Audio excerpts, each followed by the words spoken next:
पुरुषोत्तम महीना स्टार्ट होता है, शुरू होता है। पुरुषोत्तम महीना एक अधिक महीना है, ये भगवान पुरुषोत्तम का महीना है। साल में एक बार आता है ना? साल में कितना बार आता है पुरुषोत्तम महीना? 3 साल बाद एक बार आता है। तो इसी महीना में भजन करने से भगवान का अधिक फल मिलता है। अधिकस्य अधिकम फल, तुम जितना भजन करेंगे उतना तुम्हें फल मिलेगा। तो इसी महीना में कुछ नियम रखना चाहिए भक्ति का। बहुत प्रकार का नियम होता है, बहुत नियम तो रखना चाहिए, लेकिन इसमें से कुछ विशेष 14 प्रकार का नियम रखना बहुत जरूरी है। जैसे 1 नंबर, सुबह सबको, गृह भक्तों को भी है और जो ब्रह्मचारी भानप्रस्थ सब भक्तों के लिए सुबह तो ब्रह्म मुहूर्त में उठना चाहिए। ब्रह्म मुहूर्त मतलब कौन सी समय? सुबह 4 बजे से लेकर के 48 तक, 48 तक, मतलब 5 बजे तक ब्रह्म मुहूर्त का समय होता है। 4 बजे से 5 बजे, इसका बीच में उठना चाहिए। उठ के स्नान आदि किया करके फिर भगवान का भजन करना चाहिए, और करने से भगवान बहुत प्रसन्न होता है। दूसरा नियम ये रखना चाहिए, भजन 2 गुना करना चाहिए। अगर कोई 4 माला जप करता है तो उसे 8 माला करना चाहिए। अधिक महीना है ना, अधिक करना चाहिए सबको। जो 8 माला का जप का जिसका नियम है उसको 16 माला करना चाहिए। जो 16 माला करता है उसको 32 माला करना चाहिए, और जो जितना कर पाए। इससे क्या होगा? उसको ज्यादा फल मिलेगा। ये विशेष महीना है, 3 साल बाद एक बार आता है ना? एक बार आता है। तो ये सब नियम करना चाहिए। और तीसरा नियम, पुरुषोत्तम का पाठ करना चाहिए, क्योंकि पुरुषोत्तम महीना है ना। पुरुषोत्तम का पाठ करना चाहिए, भागवत का 15वां अध्याय का पाठ करना चाहिए। भागवत का 15वां अध्याय उसको पुरुषोत्तम कहा जाता है। तो भागवत का 15वां अध्याय को पाठ करना चाहिए। और जिसका जो नियम है, गीता का भी पाठ कर सकता है ना? जैसे हमारा चैतन्य भागवत का भी आप पाठ कर सकते हैं, जो जितना कर पाए, लेकिन पुरुषोत्तम पाठ करना चाहिए, पुरुषोत्तम महीना है। और चौथा, गोमाता का सेवा करना चाहिए। गोमाता को अच्छा से नहला दो, उसको चारा डालो। अगर घर में नहीं है, देखो कहाँ पे गौशाला है, देखो उसका व्यवस्थापना कैसा है, सेवा करो। गोमाता का सेवा, देखो गोमाता का सेवा करने से 33 कोटि देव देवी का सेवा हो जाता है। गोमाता का शरीर में 33 कोटि देव देवी वास करता है। गोमाता कोई साधारण नहीं है। भगवान को गोपाल क्यों कहा जाता है? क्योंकि वो गो को पालन करते थे, है ना? भगवान खुद गो का सेवा करते थे। हम लोग तो मुंह से, हम लोगों को तो करना चाहिए, गोमाता का सेवा तो करना चाहिए ना। करना नहीं चाहिए, जरूर करना चाहिए। और इसी महीना में करने से अधिक फल मिलेगा। अधिक अधिकम, जितना अधिक करेगा उतना अधिक में फल मिलेगा। और पंचम नियम, रोज अगर कोई गृहस्थ भक्त है तो घर में प्रसाद बना के घर भगवान को भोग लगा के वो लोग तो भोग करता ही है, लेकिन रोज एक व्यक्ति का भोजन कराओ। रोज एक व्यक्ति का भोजन करना चाहिए पुरुषोत्तम महीना। अगर तुम रोज नहीं कर पाया, नियम उल्लंघन हो गया, जो महीना का जो शेष दिन है, एक साथ 31 ब्राह्मण को बुलाओ। अगर ब्राह्मण नहीं मिला तो 31 गरीब लोगों को बुलाओ, 31 बच्चों को बुलाओ, बुला के अच्छा से भोजन कराओ, दान दक्षिणा करो। कम से कम रोज तो एक व्यक्ति का भोजन कराना चाहिए। मंदिर में तो हो ही जाता है। हम लोग कितना लोगों को प्रसाद देता है, आता है ना? हम लोग कम से कम तो 50 लोगों को देता है, भोजन करा जाए। आज दोपहर में आया था, हम आरती कर रहा है, देख के ऐसा पता बहुत भूखा है। देखो, लोगों को ये ज्ञान है, मंदिर में वो आया, भगवान को दर्शन भी नहीं किया, लेकिन वो उसको ये पता है अगर मैं मंदिर में जाऊंगा, प्रसाद मांगूंगा तो हमें मिलेगा। आकर के बोला हमें बहुत भूख लगा, कुछ खाने के लिए कुछ दे दो, प्रसाद दे दो थोड़ा सा। ऐसा बोला, हमें तो मतलब देख करके मुझे माया आ गया। को बोला सुबह ठाकुर जी के लिए पूरी हलवा सब्जी का भोग लगा, जब पैकेट भर के दिया वो इतना खुश हो गया ना उसको देख के, तो इतना खुश हो गया पूरी हलवा देख करके। जैसे हम लोगों को तो बिना मांगे रोज मिल जाता है ना। जिसके घर गंगा का पास में रहता है, जो वो गंगा महिमा उसको पता नहीं, वो गंगा में ऐसे ही नहाता है, कपड़ा धो लेता है सब। लेकिन बहुत लोग जिसका घर लंदन में है वो गंगा में नहाने के लिए तरसता है, क्योंकि उतना दूर से आना पड़ता है। तो पूरी हलवा जब उसको मिला वो बहुत खुश हो गया। वो भगवान को, हम वहां से दिया, वो भगवान को दर्शन नहीं है वो किया, और उसके तरफ देखते इतना खुश हो गए, चला गया। तो एक व्यक्ति का रोज भोजन करना चाहिए। अगर आप रोज नहीं करा पाया तो जब महीना खत्म हो जाता है, एक साथ 31 ब्राह्मण को बुला करके, 31 बालक को, जो छोटा छोटा बच्चा है वो भगवान का दूध है, बच्चों में भगवान रहता है। यहाँ पे भी तो नियम है ना, वो जो छोटा छोटा बच्चे होता है उसका पूजा किया जाता है। माता पार्वती का स्वरूप है ना, माँ दुर्गे है, उसका पूजा किया, उसका चरण चुमाया जाता है, उसका चरण धुलाया जाता है, ब्राह्मण का भी पूजा किया जाता है। भारत में से भी नियम है, दूसरा कोई देश में नहीं मिलेगा। भारत में ये परंपरा है, दूसरा कोई देश में नहीं मिलेगा। भारत में ये संस्कार है, दूसरा कोई देश में संस्कार नहीं है। लेकिन अभी भारत दूसरा देश का फॉलो कर रहा है। तो और 6 नंबर नियम क्या है? 31 वस्तुओं का दान, है ना। रोज कुछ नियम है, हम कुछ ना कुछ चीज वस्तु हम दान करेंगे, है ना। 31 वस्तुओं का दान वो आप एक साथ भी कर सकता है लास्ट में, और रोज कुछ ना कुछ दान, मतलब आप ठाकुर जी का सेब ले आया, ठाकुर जी का सेब का भोग लगाया, ठाकुर जी को भी देने में दान मिलेगा। फिर ब्राह्मण को, जिसको खाना नहीं मिला, कुछ चीज बना के भोजन बन के, ऐसे आप अपना मन में संकल्प लो 31 चीज का दान करना चाहिए। और 7 नंबर नियम, रोज जैसे दामोदर महीना में दीपक जलाता है ना, भगवान का सामने रोज एक दीपक जला दो नियम पूर्वक, ये महीना में देना चाहिए। रोज एक दीपक जलाओ, ये दामोदर महीना से कोई कम नहीं है। रोज एक दीपक जलाओ नियम पूर्वक, भगवान का प्रार्थना करते हुए। अरे सेवा बंधन और जिनका सहज मिलेगा, मन में सेवा भाव रखो, दीनता रखो, कपटता दूर करके ये दिया जला दो, बस भगवान संतुष्ट है। अगर कोई कारणवश तो आप नियम को पालन नहीं कर पाए, है ना, नियम से चूक गया, लास्ट दिन एक साथ 31 दिया जला दो। भगवान हम लोगों के लिए तो दूसरा विकल्प भी तो रखा, क्योंकि भगवान जानता है ये कली युग है, ये लोग कथा देकर के भी वो ऐसा नहीं है। रोगुकुल रीति सदा चले आई, प्राण जाए पर बचन न जाए। ये कली युग में बचन जाए पर प्राण उल्टा है। तो भगवान जानता है हमारा वचन जाए तो जाने दो, हमारा प्राण प्यारा है, प्राण जाएगा थोड़ी हमें मिलेगा। वो भगवान है, और ऐसे बोलेगा वो भगवान है, उन्होंने बोला हम थोड़ी भगवान है।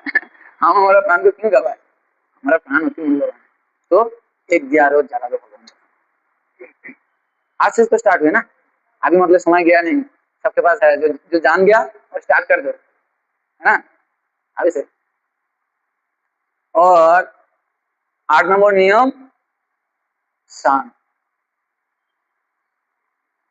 पुण्य नदी जैसे गंगा, जमुना, तो तीर्थ में रोज नियम पूर्वक स्नान करना चाहिए। अगर रोज नहीं कर पाया, लास्ट दिन जाकर के अच्छा से डुबकी लगाओ 31 बार, जोर जोर से 31 बार डुबकी लगा लो। हाँ, ये महीना में रोज गंगा में या जमुना में, कोई तीर्थ पवित्र नदी में स्नान करना चाहिए। अगर आप रोज नहीं स्नान कर पाया तो लास्ट दिन जाकर के जोरदार स्नान लगाओ, 31 बार डुबकी लगाओ, है ना। तो अगर समर्थ नहीं किसी को, लास्ट दिन जाकर के 31 बार किसी से मांगो गंगा का पानी, और बाल्टी में अच्छा से ठंडा पानी भरो और उसके अंदर थोड़ा सा डाल दो, है ना। आह्वान गंगे तो जमुने चाहिए गोदावरी सरस्वती नर्मदे दक्षिण कावेरी जलस्मिन् सन्निधिं, सबका आह्वान करो भगवान। तो हम लोग आह्वान करने से वो आएगा नहीं, है ना। हम लोग आह्वान नहीं करेगा, खुद जाकर के लेकर आएंगे। अगर खुद के पास क्षमता नहीं है, कोई जा रहा है गंगा में, उसको बोला हमारे लिए कृपा कर दो, थोड़ा सा गंगा पानी ला दो, तो वो फिर जब कृपा करके ला देगा, आप बड़ा सा बाल्टी में ठंडा पानी भरो और उसके अंदर उसको डाल दो, फिर अच्छा से ना 31 बार डालो। नियम देखो, भगवान नियम से प्रसन्नता होता है। एक उदाहरण है ना, जो एक व्यक्ति भगवान का पूजा करता है, और रोज नियम पूर्वक पूजा करता है। और ये व्यक्ति देखता है तुम क्या करते हो, शिव जी का पूजा करता है, हम शिव जी को पूजा करते हैं, हम भी तुम तो शिव जी को पूजा करता है, तुम्हारा शिव जी बात भी नहीं करता, तुम्हारा पास आता भी नहीं है। जहाँ शिव जी आता है, जो दुष्ट होता है उसको दमन करने के लिए हम भी करेंगे, हम शिव जी को रोज एक पात्र चढ़ाएंगे, रोज देखता है तुम्हारा शिव जी क्या करता है। और ये नियम पूर्वक रोज पूजा करते थे और वो नियम पूर्वक रोज 2 पात्र मार के जाते थे शिव जी को।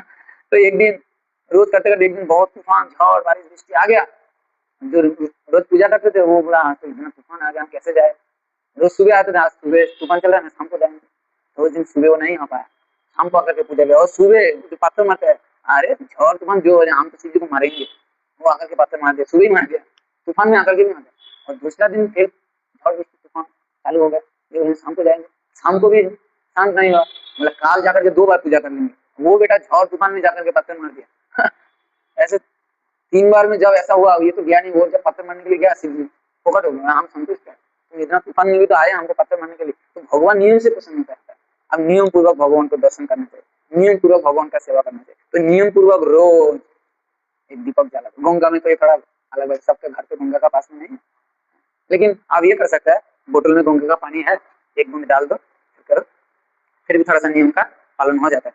अगर ये नहीं हो पाया महीना का लास्ट दिन जाकर के 21 बार डुबकी लगा, ठंडी लग जाएगा, एक बार लगाओ कम से कम डुबकी। और 9 नंबर नियम श्रवण, नवदा भक्त श्रवण कीर्तन, प्रथम अंग श्रवण, श्रवण करना चाहिए, क्या भागवत का श्रवण करना चाहिए, गौर पार्षद तीर्थवाली भक्तों का चरित्र श्रवण करना चाहिए, भक्तों का गाथा श्रवण करना चाहिए, गीता का श्रवण करना चाहिए, कोई भी भगवान का कथा, भगवान का कोई भी कथा श्रवण करना चाहिए, नियम पूर्वक कुछ दिन तो करना चाहिए। अगर खुद कर नहीं, श्रवण नहीं कर सकता, खुद श्रवण कराओ, दूसरे को गाओ भगवान का नियम पूर्वक श्रवण करना चाहिए। श्रवण करने से जो जितना अच्छा श्रवण करता है वो उतना अच्छा भक्त बनता है, पता है, भक्ति का पहला अंग श्रवण है, जो जितना ध्यान पूर्वक श्रवण करता है वो उसके अंदर उतना ज्यादा भक्ति आता है, उतना प्रभाव ज्यादा पड़ता है। श्रवण बहुत भक्ति का एक मतलब बहुत बड़ा अंग है, तो इस नियम पूर्वक श्रवण करना चाहिए।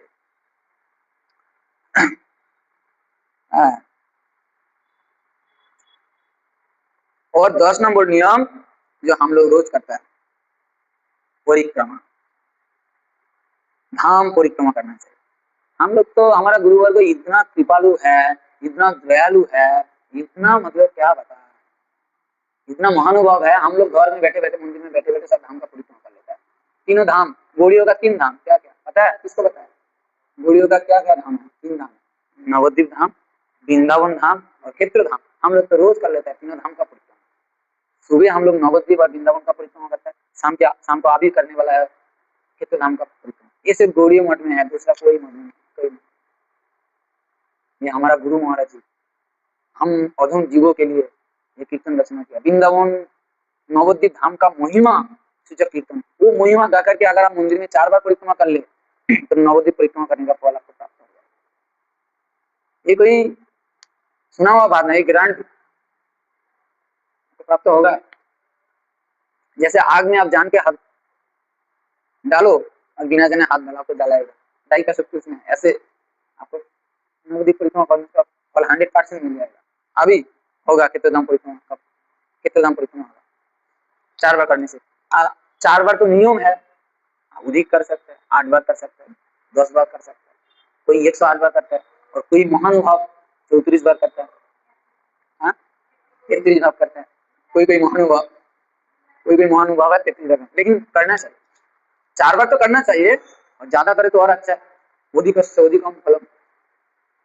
यहाँ पे है हमारा मंदिर में भी कोई महानुभाव है जो ज्यादा करता है, इसी महीने में, अधिक महीने में।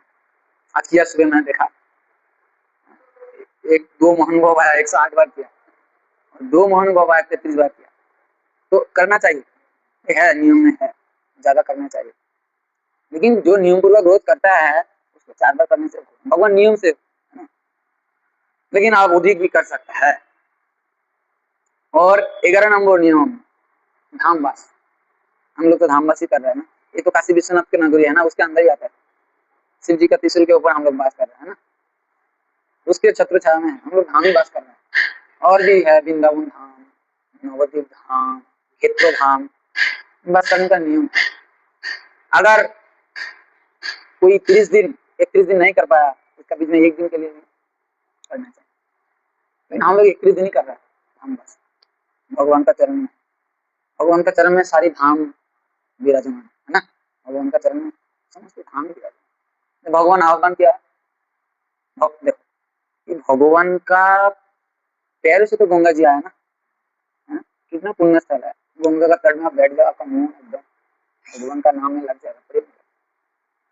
साक्षात भक्ति का स्वरूप है माता गंगा। उसका चरण में तो, जिसका चरण से जिसका माता गंगा प्रकट हो गया, जो शिव जी अपना सिर में धारण करता है, जोटा में, शिव जी का जोटा में माँ गंगा हर समय विराजमान है ना। शिव जी धारण करता है अपना अलंकार, तो धाम वास करना चाहिए। और 12 नंबर नियम, ये सबसे महत्वपूर्ण, तुलसी का सेवा तो करना चाहिए, कुछ करे या न करे। तुलसी में नियम पूर्वक पानी डालो, नियम पूर्वक उसका आरती करो, उसका सेवा करो। क्योंकि तुलसी देवी कौन है? तुलसी देवी कौन है? कृष्ण का प्रिया है, प्रियसी है। तुलसी कृष्ण प्रियसी, नमो नमः। एक कृष्ण का प्रियसी है, इसका सेवा करने से भगवान का आप सेवा करे या ना करे, जो कभी भगवान का सेवा भी नहीं करा, भगवान का नाम भी नहीं, वो अगर फिर भी तुलसी का नियम पूर्वक सेवा करेगा ना, तुलसी सेवा करने से तो आप जो चाहे वो पा सकता है। तुलसी में इतना पावर है। जिसका घर में देखना तुलसी बहुत हरा भरा, बहुत सुंदर, बहुत बढ़िया से सेवा पूजा होता है, बहुत बढ़िया ना, उसका घर में मतलब बहुत है उसके घर में हरा भरा रहेगा, उसका वर्ष का कभी कमी नहीं होगा। तुलसी का सेवा इतना महत्व तो, लेकिन भक्त लोग तो इसके लिए तो नहीं करते ना, वो इसके लिए करते हैं, आत्मा के लिए करते हैं। क्योंकि ये तो साथ में जाने वाला नहीं है, साथ में जाएगा भी नहीं, साथ में आया भी नहीं है। मुट्ठी बंदे आया जगत में, हाथ पसारे जाएगा। हाँ? कुछ साथ में आया नहीं, कुछ साथ में जाना नहीं, सिर्फ साथ में जाएगा भगवान का भजन। 84 लाख जने भ्रमण करने के बाद ये मनुष्य जन्म मिला, सिर्फ भगवान का भजन करने के लिए, भगवान का सेवा करने के लिए, भगवान का पूजा करने के लिए, भगवान का भक्ति करने के लिए, नाम जप करने के लिए, तुलसी सेवा करने के लिए। तुलसी का सेवा, तुलसी का पूजन एक करो और बढ़िया से। देखो पंचामृत तैयार करो, थोड़ा सा घी, थोड़ा सा दही, थोड़ा सा मधु, तो बढ़िया से बनाओ और भगवान को दिखाओ, भगवान को शंकराओ, पंचामृत से भगवान को शंकराओ। और वो चरणामृत लेकर के तुलसी को डालो, तुलसी का सेवा करो। हाँ, माता एकदम संतुष्ट प्रसन्न हो जाएगा। तो तुलसी का सेवा करना चाहिए। और फिर वैष्णव बनाम सदा, शिव जी, बाबा भोलेनाथ, कुछ करो और ना करो, एक लोटा पानी चढ़ा दो, बस काम हो गया, कुछ करने का जरूरत नहीं, संतुष्ट हो। भोलेनाथ भूल गया सब कुछ। भोलेनाथ के सेवा में क्या है, हम देखा पानी डालता है, थोड़ा ऐसा ऐसा कर देता है, ऐसा बस हो गया, तुलसी पत्ता चढ़ा दिया। और क्या करता है, बेलपत्र, धुंधरा का फूल, जो चीज किसको लगता नहीं, बेलपत्र कोई काम का लगता है किसी को, जो चीज कोई नहीं लेता वो सिद्धू को लगता है। धुंधरा का फूल किसको चढ़ता है, कौन भगवान को चढ़ता है, कांटा किसको चढ़ता है, 20 और 20,000 रुपये चढ़ा देता है, बस सुलभ सुलभ व्यवस्था, बस शिव जी का पूजा। क्योंकि शिव जी वैष्णव चूड़ामणि है, शिव जी कभी निशा नहीं करता, शिव जी कभी भांग नहीं खाता। जो लोग चढ़ाता है भक्ति चूड़ामणि है ना, उसको स्वीकार करता है, उसके पास कितना भूत पेट नूंदी भिंगी रहता है, उन लोगों को बांट देता है, तुम लोग खाओ। ये तो भजन में मस्त रहता है, भजन में लीन रहता है। तो शिव जी का पूजा अगर कोई कर पाए, 31 दिन पानी लोटा चढ़ा दो, 1 लोटा पानी चढ़ा दो, तो फिर शिव जी क्या करेगा, भगवान का भक्ति प्रदान करेगा। श्रेष्ठ वैष्णव चूड़ामणि मतलब तो श्रेष्ठ वैष्णव चूड़ामणि, इसके ऊपर क्या देवादिदेव है, तो उसका पूजा करने से, और देवादिदेव मतलब देवों का ऊपर पोस्ट में है ना, तो और जितना भी देव देवों का जो बंधन है, जो होता है ना, देवता से भी तो दुख कष्ट मिलता है ना, वो भी खंडन हो जाता है। और लास्ट में तुम जितना किया सेवा, जितना किया पूजा, जितना किया दान, जितना किया पुण्य, जो कुछ भी किया, और लास्ट में 14 नंबर निंदा, ये सब सेवा करो, निंदा से बाँचो, सिर्फ इसको छोड़ो। ये 13 नियम, इसको पढ़ो, इसको पालन करो, और 14 नंबर में निंदा, इसको छोड़ो। अगर आप इसको नहीं छोड़ेंगे, अगर आप किसी को निंदा कर दिया, आप 31 दिन में जितना पुण्य किया, जितना जो कुछ भी किया, जिसको निंदा किया, सब उसमें चला जाएगा, सब वो लेकर के चला जाएगा। हम लोग में बहुत बोका है, बब्बर है, बब्बर सिंह, हम लोग को पता नहीं है। कोई निंदा करता है ना, हम लोग गुस्सा हो जाता है। देहो अभिमानी है ना हम लोग, क्योंकि हम लोग अभी देहो अभिमान में है, हम शरीर है, हम देह है ना, हम लोगों में वो भाव नहीं है। लेकिन जो वैष्णव चूड़ामणि आता है, वैष्णव होइते बड़ो मुनि होए साथ तीनाद पिछलो स्नेहा पड़े गए, इतना सरल नहीं है। जो वैष्णव होता है ना, उसको अगर कोई निंदा करता है वो बहुत खुश हो जाता है, हाँ, मेरा जितना भी पाप है सब ले गया, मेरा मंगल कर दिया, वो उसको प्रणाम करता है जो निंदा करता है। हम लोग कोई निंदा करे, अरे तू हमारा निंदा किया, तेरा क्या हम क्या, हम देखते ऐसा भाव आ जाएगा ना। मतलब अभी हम लोग वैष्णव नहीं होता है, कोशिश मतलब प्रयास कर रहे हैं। तो ये 14 नियमों का पालन करना चाहिए पुरुषोत्तम महीना में, अधिक महीना में अधिक से अधिक करना चाहिए, अधिक से अधिक करने से अधिक फल मिलेगा। पंचपर्व